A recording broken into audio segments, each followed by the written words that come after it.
We just saw a movie. We just got home. We saw a movie. That's what we do here on Team Deth Goes to the Movies. We saw The Little Mermaid. Not the original, not that weird TV version from somewhere in Europe that's on YouTube or whatever. The new movie, which is outside of my wheelhouse, but you have an attachment or a background with The Little Mermaid, and I knew it was important to you, and I drag you along to all my monster movies and all my weird movie stuff, and I've shown you weird movies. So, you know what? Let's do something that is squarely in my beautiful wife's wheelhouse, and we got Little Mermaided. Yeah, this movie is, near and dear to my heart. As a child of the 80s, of course, it was the first in a long line of Disney successes that, kind of set the tone for a lot of people's childhoods, I think. And for me especially, and those who like me are friends of Ariel through whichever type of experience that may be, whether it was, working at one of the parks, or there are many people who are friends of Ariel because they've done birthday parties anywhere around the globe. But for all of us friends of Ariel, I'd say first and foremost, well done.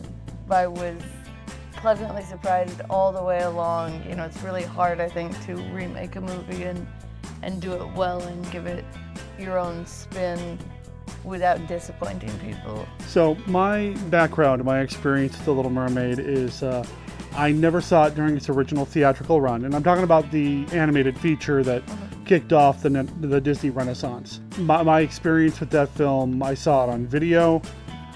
I worked at a Blockbuster Video when it first came out on home video. Yeah, so that was my background with it. I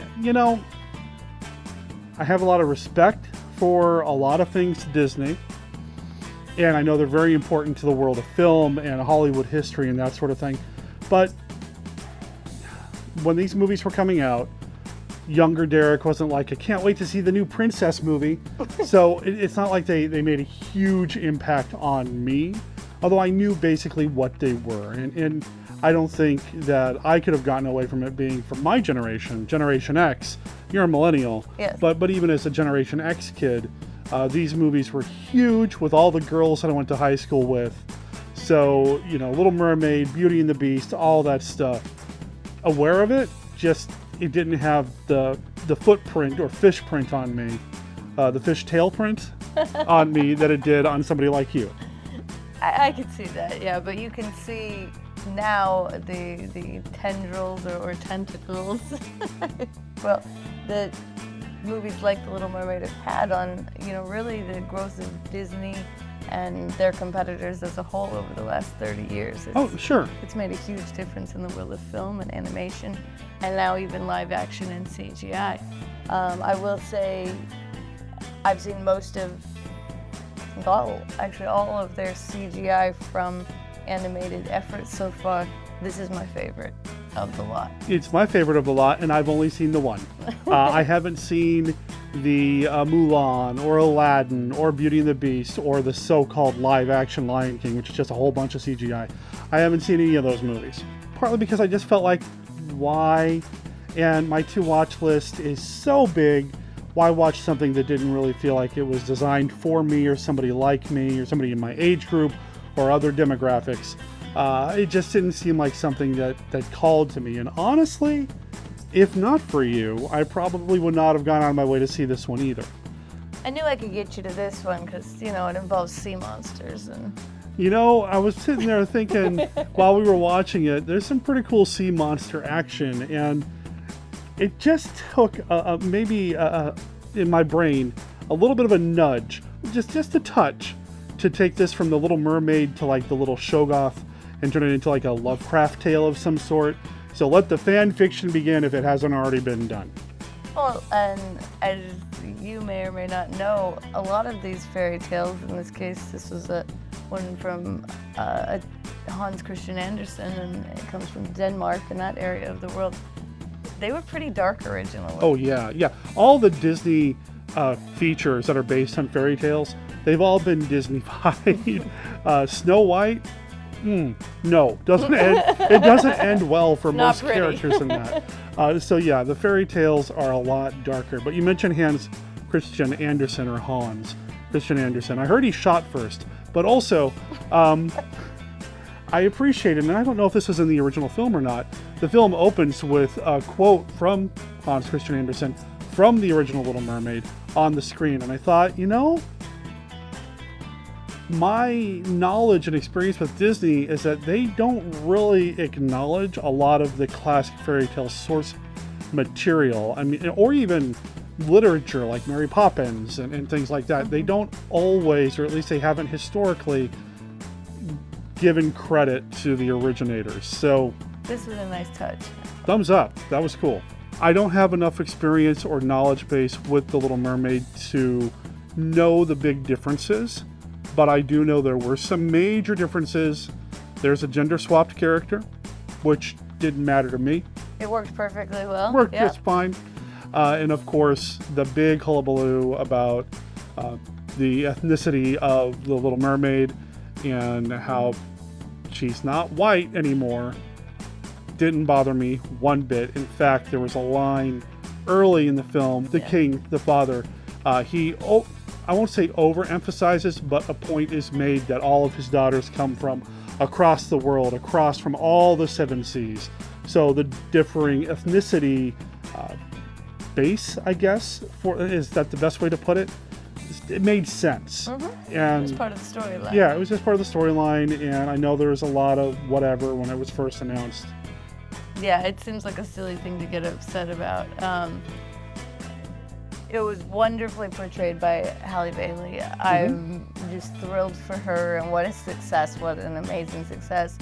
And I was really pleased to see that she did take like the title, the title song or Part of Your World, and in a lot of ways make it her own, and in ways that made it, I don't know if I want to say better, because I love Jodie Benson and her rendition, but equally as good, and something that I think a lot of little girls will be really excited to see and to sing along to and to cosplay as. Sure.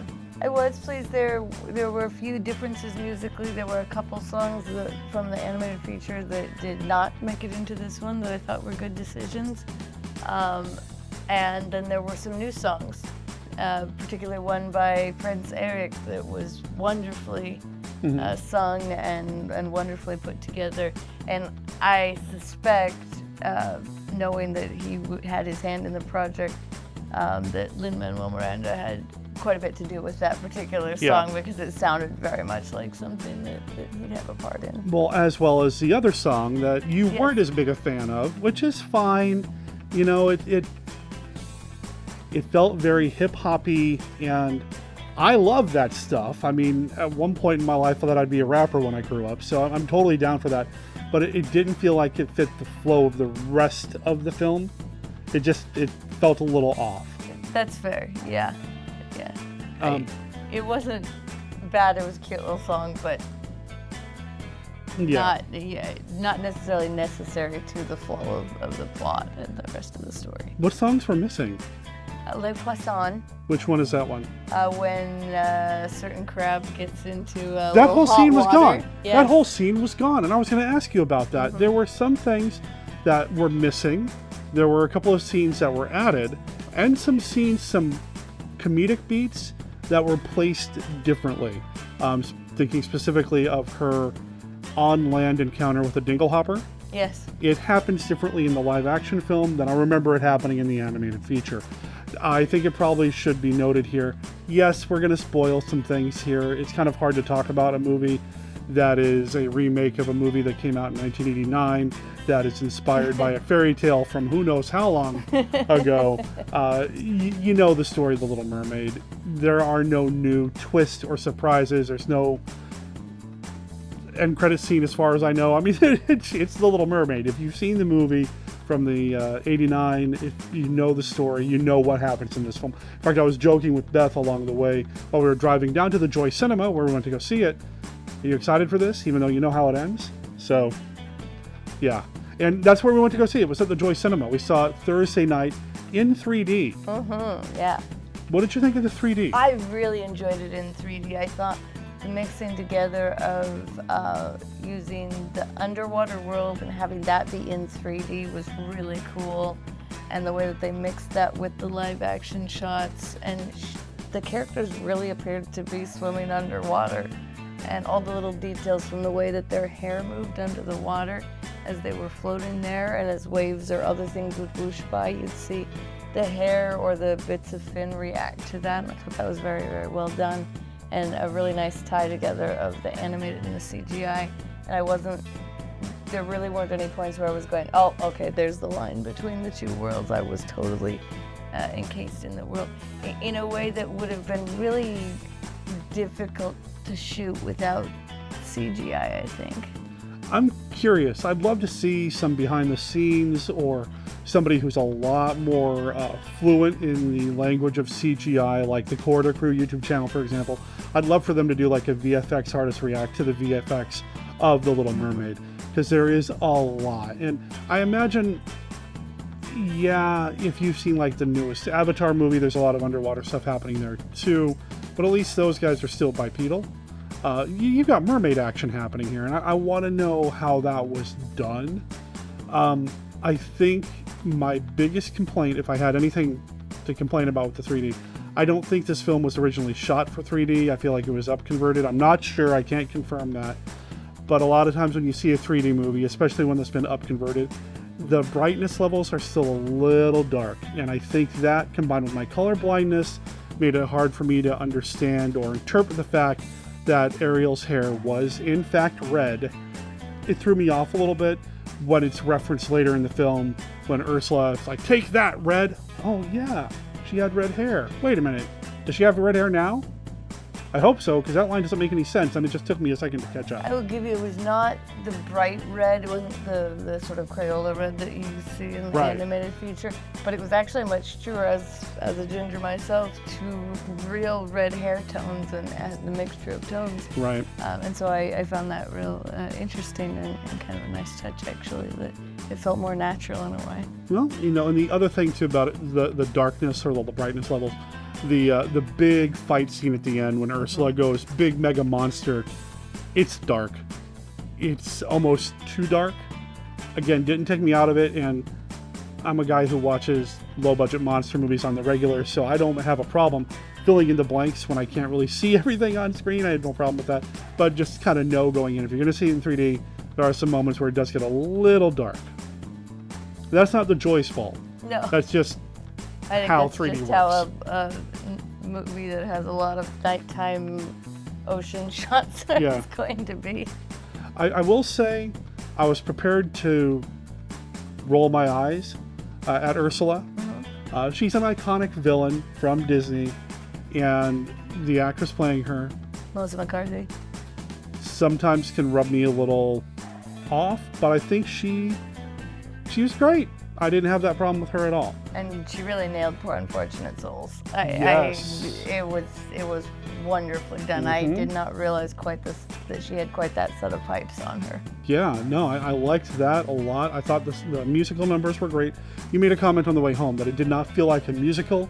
It felt like a film that had music moments. Yes. Yeah, I think that's a really good way to put it.